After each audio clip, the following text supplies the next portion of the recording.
Like an Athlete. Today we're talking about stretching. And the first stretch we're going to do is called static stretching. So what I'd like you to do is to raise your right leg, find a position where you feel a slight bit of tension but no pain, and is not uncomfortable, but you can actually feel the stretch. When you feel the stretch, I want you to hold that for 30 seconds. This type of stretch combats the stretch reflex. And this means you want to hold this type of stretch for about 30 seconds. The stretch reflex is kind of like a rubber band where your muscle just wants to bounce back into position.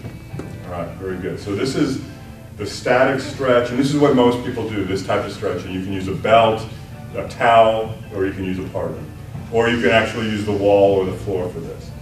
The second form of stretching, and you continue to hold your partner's leg, you're going to actually give them a little bit of tension, and she's going to tell me when. I'm going to push to stretch her hamstring, and she lets me know when she feels the stretch, and then I'll just hold that position. So communicate with your partner, and this is called PNF, proprioceptive neuromuscular facilitation. When she feels the stretch, she lets me know.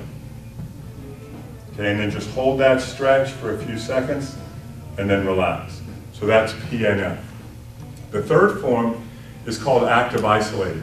This is where you contract the opposite muscle group, and what we're talking about here is reciprocal inhibition. So now she's going to contract her quads and hip flexors by pulling toward her head, and then she relaxes and she stretches. And then it's a pull, 1, 2, 3, and a relax and stretch. Pull, 1, 2, 3, relax and stretch. Pull, 1, 2, 3, relax and stretch. Great. Now we're going to combine all of them together, PNF and active isolated. And the way we're going to do this is she's going to press her heel against my hand, 1, 2, 3. That contracts her hamstrings, and now she pulls her own leg toward her head. Then she presses again, 1, 2, 3, and pulls her own leg toward her head. Press, 1, 2, 3, pull her own leg toward her head. Great. So these are called active stretching techniques. And let me ask you all as a group, is it a good idea to stretch before a high-level power performance? No. Okay, because there's not enough cross-bridging between the actin and myosin filaments, and when that happens, you're not going to be as powerful. So you don't stretch, but what do you do before you do something powerful? Warm up. You warm up with something. You get your body temperature up. Good.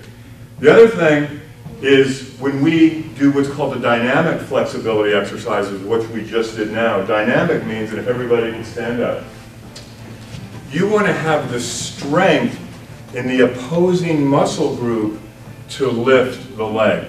So let's say I were to stretch Trina's leg all the way up to the wall, but she didn't have the strength to pull it up there on her own. Is that safe? No, and that's why we're practicing the active isolated to contract the opposing muscle group, and we do what's called dynamic stretching, so that you use the strength in the opposing muscle group to create the flexibility in the antagonist. So if the agonist is the quad, what would the antagonist be? Hamstring, right? So I want strength in the quad and hip flexors, so then the hamstring would be flexible enough to complete the kick. Are there any questions? All right, thanks for joining us for Live Like an Athlete. See you next week.